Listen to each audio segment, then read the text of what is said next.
When Tom Cruise walked into a veterans hospital, no one expected him to do something that would shake everyone to their core. But when he started speaking, the room fell into silence. And what happened next became history. The automatic doors of St. James Veterans Hospital slid open with a soft hiss, and the world outside seemed to pause for a moment. Inside, the air carried the distinct scent of antiseptic and fresh linen, a stark contrast to the lively murmur of conversation in the waiting area. Doctors moved swiftly from one patient to the next, their white coats fluttering like battle banners, while nurses, the unsung heroes of the hallways, offered quiet words of encouragement to those in wheelchairs and hospital beds. Then, as if guided by an unseen force, a presence stepped into the threshold. Tom Cruise. At first, no one reacted. The hospital was a place of routine, where surprise was rare, and hope often came in small doses. But then, a nurse at the front desk gasped, her hand flying to her mouth. A wounded soldier in the waiting area, a young Marine with a heavily bandaged leg, narrowed his eyes in disbelief before nudging the man beside him. Was it really him? The Tom Cruise? The Hollywood megastar, the action hero known for defying gravity, running at full speed through every mission imaginable? But why was he here? Unlike his grand red carpet arrivals, Cruise wasn't flanked by security or flashing cameras. He wasn't promoting a film or making a public appearance. Dressed in a simple navy blue jacket, dark jeans, and a pair of well-worn boots, he looked like any other visitor. No press, no entourage, just him, walking with purpose. From the far side of the lobby, a hospital administrator, Mr. Elliot, straightened his tie and hurried over, clearly unsure how to address this unexpected guest. "Mr. Cruise?" he asked hesitantly. Tom turned, flashing that signature smile, the kind that had graced 1,000 magazine covers but, in this moment, felt disarmingly genuine. "I heard there were some real-life heroes here," he said, his voice smooth yet filled with quiet respect. "Mind if I say hello?" The lobby fell silent. Patients, nurses, and even doctors paused in their tracks. What was he really here for? And more importantly, what was he about to do? The atmosphere in the room was still buzzing with murmurs of excitement. A group of veterans, some in wheelchairs, others sitting on hospital beds, gathered in the common area. A few nurses stood nearby, pretending to check their clipboards, but clearly watching the scene unfold. Tom Cruise took a seat in front of the veterans, his demeanor relaxed but attentive. His eyes scanned the room, reading the emotions on the faces of those around him: curiosity, skepticism, and a flicker of admiration. A hospital administrator, Mr. Elliot, who had introduced himself earlier, decided to seize the opportunity. He leaned forward slightly, adopting a conversational tone.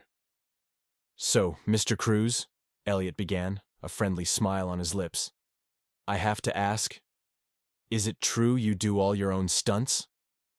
A ripple of chuckles went through the room. Tom grinned, tilting his head. "Guilty as charged," he said, "much to my insurance company's dismay." The veterans laughed, some shaking their heads, others exchanging knowing glances. "So you enjoy the thrill?" Elliot continued, his voice still light. "Jumping off buildings, racing motorcycles at breakneck speed? You must have nerves of steel." Tom shrugged. "I wouldn't say nerves of steel, just a stubborn belief that if you prepare enough, you can pull off just about anything." Elliot nodded, but his expression shifted subtly. The light-hearted banter was about to take a turn. "Preparation? Right. But of course in the movies there's always a safety net, a second take. Real life doesn't work that way." A moment of stillness settled in. Tom's smile didn't waver, but there was a flicker of something behind his eyes. Awareness. "That's true," Tom agreed. "Real life is much higher stakes. No rewrites, no do-overs." Elliot leaned back in his chair, crossing his arms. "I imagine that's why some people might say, well, that no matter how many stunts you do, playing a hero on screen is a whole lot easier than being one in real life." The room went quiet. A few veterans exchanged glances. It was a sharp remark, carefully worded but pointed. Tom let the words linger in the air. Then, instead of bristling, he chuckled softly. "That's absolutely true," he said, leaning forward slightly. That's why I'm here. To meet the real heroes. The veteran's expression softened. Elliot, however, wasn't done yet. But surely, he pressed on, you must have wondered what it would be like to actually serve. To be in a real war zone, making life or death decisions. Do you ever think about that? Tom's jaw tightened slightly, just for a fraction of a second. Then he nodded.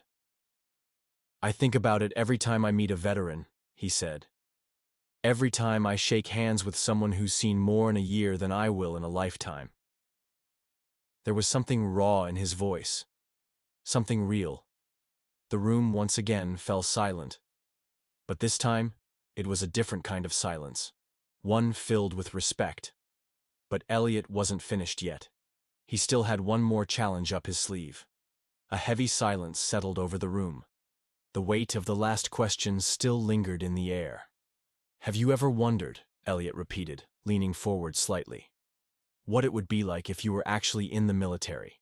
If you had to stand in their boots, not on a movie set, not with retakes, but in real combat. It was a direct challenge. The veterans in the room shifted, their expressions unreadable. Some narrowed their eyes, waiting. Others sat still, watching for Tom's response. For the first time, Tom didn't smile. He didn't crack a joke or deflect. Instead, he exhaled slowly, straightened his posture, and locked eyes with Elliot. You're right, Tom said, his voice steady, deliberate. I've never been on a battlefield. I've never had bullets fly past my head, never had to make a split-second decision that meant life or death for my brothers. I won't stand here and pretend I know what that feels like. A murmur rippled through the audience. Tom let it settle before continuing. But let me tell you something. His voice dropped slightly, commanding attention. I've met men and women who have. I've sat with soldiers who have lost more than I could ever comprehend. I've shaken hands with veterans who wake up every night, reliving moments the rest of us can't even fathom. And do you know what they told me? Elliot hesitated. He hadn't expected this shift. Tom leaned forward now, mirroring Elliot's stance. They told me that courage isn't about where you've been, it's about what you do with where you are. It's about showing up, standing up, and using whatever voice you have to honor those who can't. The room was completely still. I don't wear a uniform, Tom continued, his voice thick with emotion. But I do stand for those who do.